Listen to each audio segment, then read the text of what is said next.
Viktor Bout. Russian arms dealer known as the Merchant of Death swapped for Brittney Griner. Brittney Griner, a prominent figure in women's basketball, has been detained in Russia during the month of February.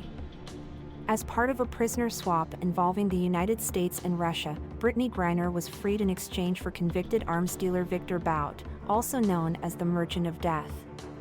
Since Griner was sentenced to 9 years in prison for possessing vape cartridges with cannabis oil, the Russian state media has been speculating for months that he could be exchanged for Bout, whose freedom has been sought by the Kremlin for a very long time.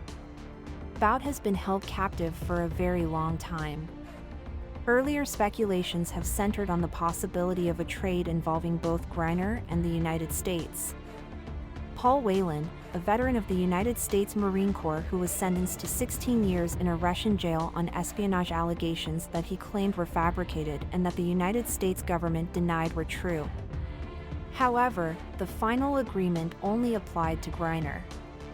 On July 27, Secretary of State Antony Blinken provided the public with their first look at the ongoing efforts to bring Griner and Whelan back to the United States by stating that the United States has made a significant proposal to Russia in this regard. A week later, officials from Russia stated that they were ready to discuss the possibility of exchanging prisoners. Reports from the time in the media in the United States that the offer being considered could involve a prisoner exchange for Bout were met with silence from government officials under Biden. The Kremlin stated that there was yet no agreement that had been reached, and for a number of months, there was no public news on any progress being made. Blinken stated that the United States has been actively involved over these many months to try to move things along in an effort to get our folks home. This statement was made by Blinken to CBS News' Margaret Brennan on Sunday's edition of Face the Nation. After being lured to Thailand as part of a sting operation conducted by the Drug Enforcement Administration (DEA) that spanned 3 continents, Bout, a former Soviet military translator turned international arms dealer, had been incarcerated for more than a decade at the time of his release. According to Michael Braun, who served as the previous head of operations for the United States, Viktor Bout, in my eyes, is one of the most dangerous persons on the face of the earth. According to the Drug Enforcement Administration, 60 Minutes in 2010 interviewed them. According to a feature that was written about Bout and published in The New Yorker in 2012, he was the son of a bookkeeper and an auto mechanic and began playing competitive volleyball when he was a teenager. However, at the age of 18, he was conscripted into the Soviet Army. After serving for a period of 2 years in an infantry unit in western Ukraine, he then applied to and was accepted into the Military Institute of Foreign Languages in Moscow, where he studied Portuguese.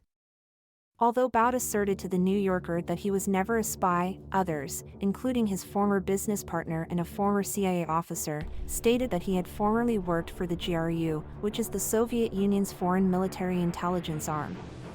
When he was 28 years old, in the year 1995, he started spending time at the cargo hangars at Sharjah's International Airport in the United Arab Emirates. Eventually, he launched his own cargo airline, AirSAS, with a small fleet of Russian planes that flew products to Africa and Afghanistan. During the years that followed, Bout contributed to the fueling of civil wars all over the world by selling more advanced weapons, sometimes to both sides of the violent conflicts. Bout was quoted as saying to The New Yorker, "If I didn't do it, someone else will." By that time, American and British authorities had begun keeping an eye on him.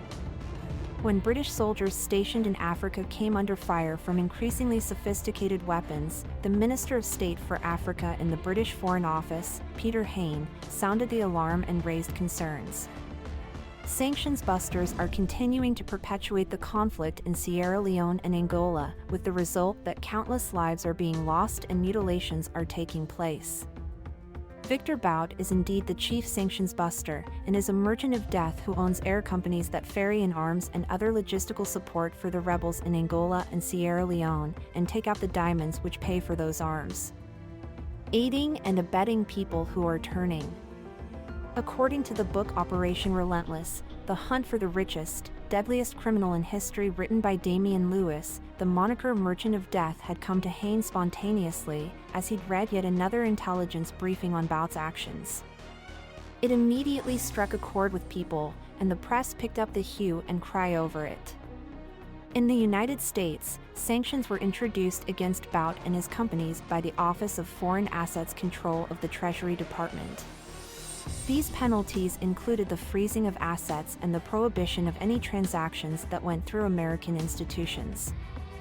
However, his company was so well hidden by front businesses that the United States government contracted with two of his enterprises to transport supplies to United States troops stationed in Iraq without even realizing it. By 2007, the Drug Enforcement Administration had conceived of a scheme to coax Bout out of Russia by offering him a lucrative arms contract that would be difficult for him to turn down. An undercover agent was dispatched by the CIA to inquire about a significant business venture with Bout's reliable business partner. This exchange led to the first meeting between the DA's fake arms buyers, who were posing as officials of the Revolutionary Armed Forces of Colombia, also known as the FARC, and Bout's associate on the island of Curacao, which is located a few hundred miles off the coast of Colombia. The FARC is an acronym for the Revolutionary Armed Forces of Colombia.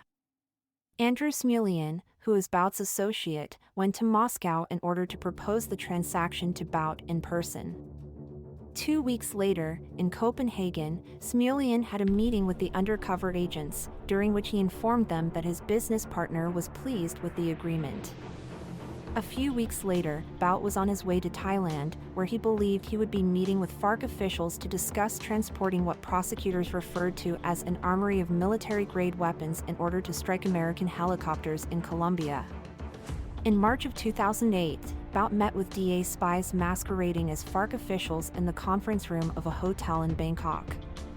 During this meeting, Bout recognized that the weapons may be used to kill Americans and said that he could airdrop the weapons into Colombia.